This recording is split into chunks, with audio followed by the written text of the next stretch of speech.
Welcome back, everyone, to Critics News with more update on as it take the go. Information reaching us says that most of the candidates of the Anambra governorship election say they want to go back to court to say they no agree. They don't agree that the court will determine who will win this very election. I say, I say yes. Oh God. You know the Afompo, the big man with the big belly, which is he not Ifanyoba? I'm always forgetting to differentiate this name. You have Andy Oba, Ifanyoba, I'd always mix them together. So, but it's Ifanyoba, the man who has been campaigning, the man who went to Abuja and was disgraced. I want to see Nnamdi Kanu. I want to see Nnamdi Kanu to call off the seat at home. Now, the election has been conducted. Where Ifanyoba, where are you? You are no longer talking about, you are no longer interested in the freedom of Nnamdi Kanu. You are no longer talking about how people can get their freedom. They don't do election now, but he shock you. He shock you. See, they don't defeat you, carry entire one corner. Secondly, we have here that Amnesty International has spoken. Amnesty said that over 400 people are still in detention, okay, from Imo State, and they don't know who Eastern Security Network members are. They don't even know them. They don't even know that they do exist. But Hope Uzodimma raided them, raided families, including papa, mama, sister, uncle, nephew, aunt, and everybody, and they are inside the prison now, suffering and chopping bones. Then this Oyibo man here said that Nigeria is about to explode. That is a pending disaster. I say, yes. Say Nigeria is about to implode. I say, okay. It never implode because some elements have not come out. The people who are still in charge, or how will I put it? People who are still agitating for freedom, they are diplomatic people who doesn't like wahala, who cares about, who love peace. Miscreants have not entered into the struggle. Miscreant, what will I call it? Hoodlums are not in the struggle. When people like hoodlums and miscreants enter into struggle, say they want Biafra, nobody saw where they go. They say, hey, do like this, do like this. Una go hear something. Una go, hey. Now, they say 400 people randomly arrested by Governor Hope Uzodimma by his government. And they have no links with ESN. This is coming from Amnesty International.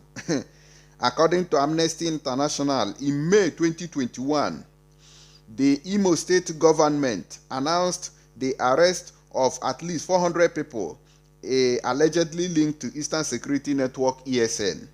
But these people, I'm telling you, doesn't even know who or the uniform that ESN people wears. They don't even know them. Investigation by the group indicated that most of them were randomly picked up in their homes and off the street and had nothing to do with the Eastern Security Network. But how far today, see Hope Uzodimma. Amamo Wujuju is what they are using to control these people. See his head here. That you cannot do anything beneficial, meaningful in the lives of your people in Imo State or even the whole Southeast State. The 5 governors, they cannot do anything. At least I don't even know who to give commendation. Nigeria is just a failed state, filled with people who don't have a vision to take the country forward. Let me leave him small because there's a picture I saw. They said that place is the road that leads to Hope Uzodimma's village. If you see road, guy, if you see road, you go, hey. If you see the kind of road that leads to Hope Uzodimma's residence, then you go fear. Let me quickly talk about this Masob.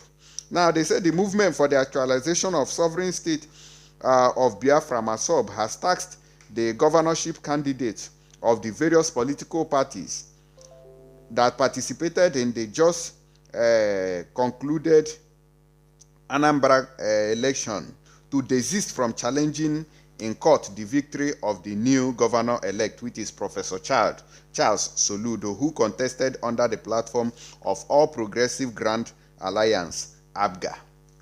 But I know that they want to go to court to say, so that they will do what they did to Imo State. They will now impose one APC, somebody who doesn't even have 10 votes.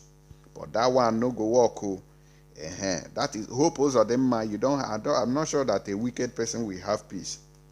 Now, they say the leadership of the group made this known in a statement signed by the National Director of Information, Comrade Edison Samuel, and forwarded to Daily Post on Tuesday.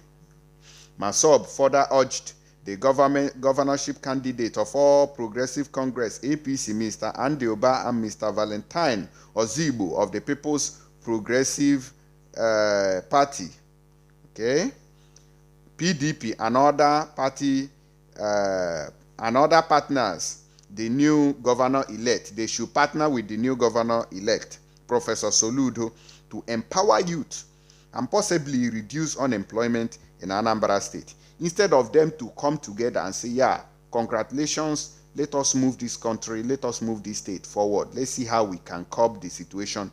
They are mumuically going to court. You no agree. The one that say he came back from America, that one that was, when they asked him, what will you do for Anambra State if you become the governor? He said, they are shooting gun outside. And the man who claimed that he's going to build heaven and earth, he's going to be the worst governor of that very region if he's elected. That is how they do. Now, the statement reads in part, Movement for the Actualization of Sovereign State of Masob congratulates Chukwuma Soludo, the Anambra State Governor-elect, for his victory. And the just concluded poll. We commend the people and the residents of Anambra for adhering to our directives that the election we hold without dangers of fear or threat of lives. They defied all threats by coming out to vote. So this is how they made their statement, and they advised the political gladiators that contested that they just concluded poll in Anambra State to empower and establish the unemployed youth in their towns. The group stated they did all the blah blah blah blah blah abracadabra, and then they finished their statement. But I don't know. I think they should leave this man to take charge. Since he has won the election, let him rule his ruling in peace. If your byway carry belly up and down, you are going to Lagos. No be juju be that. You went to Lagos to contest. Now they voted you in Lagos and you want to count it in Anambra. And you say you are normal. You say you are. If they ask you now, are you normal? You say, yes, I'm normal. You are not normal. You campaigned in Lagos and the election we hold in Anambra. I beg, I no fish out. They even disgraced him in Lagos as well. You ran to Lagos to do a campaign there. Where Joe Ibokwe will clean gutter for you to do campaign. Ye, they smell. I beg, let me play this man. He said that Nigeria is over.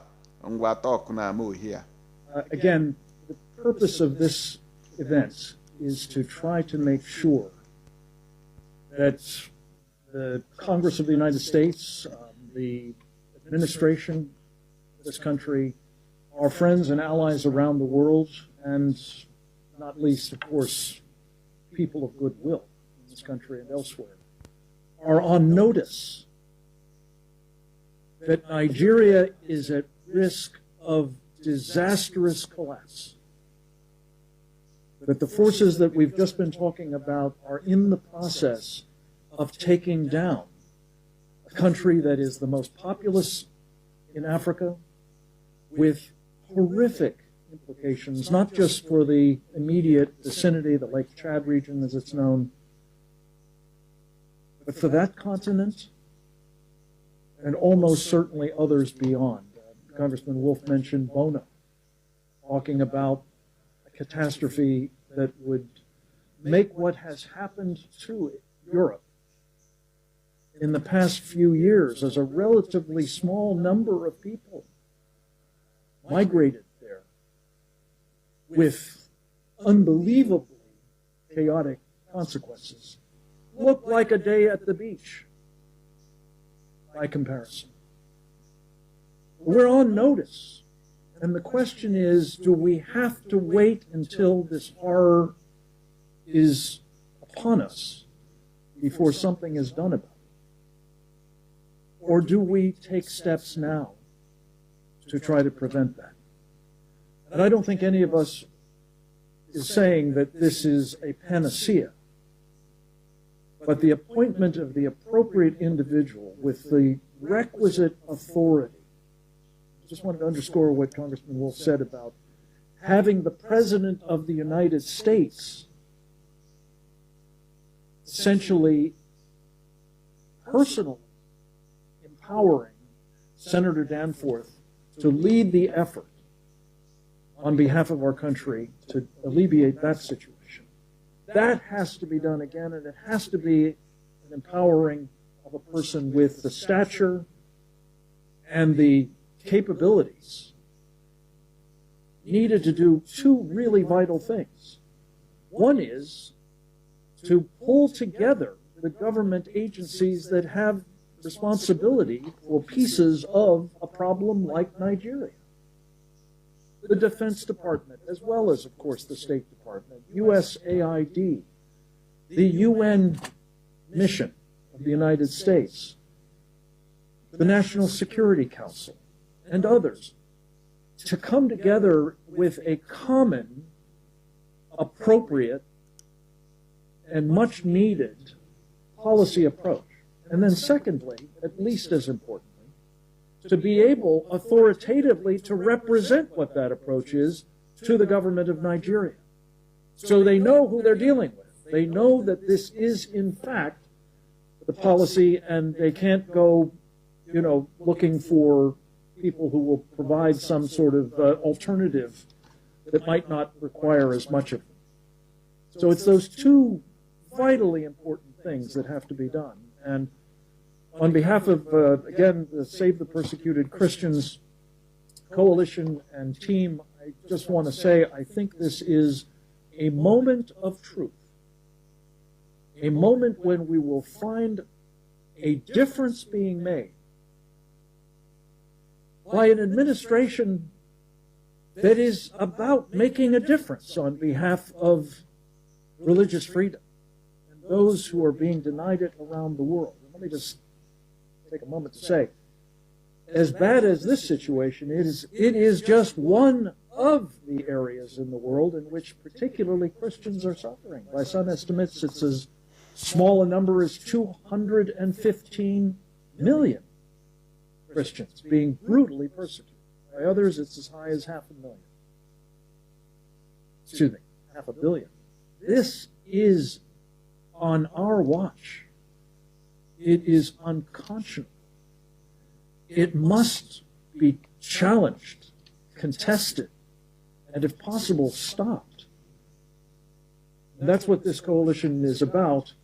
And I pray that we will be able, with the help of people like Congressman Estes and Congressman Wolf and the Archbishop and our coalition and countless others, to see this problem sorted by the appointment at the earliest possible moment, preferably by the end of this year, because these elections are approaching,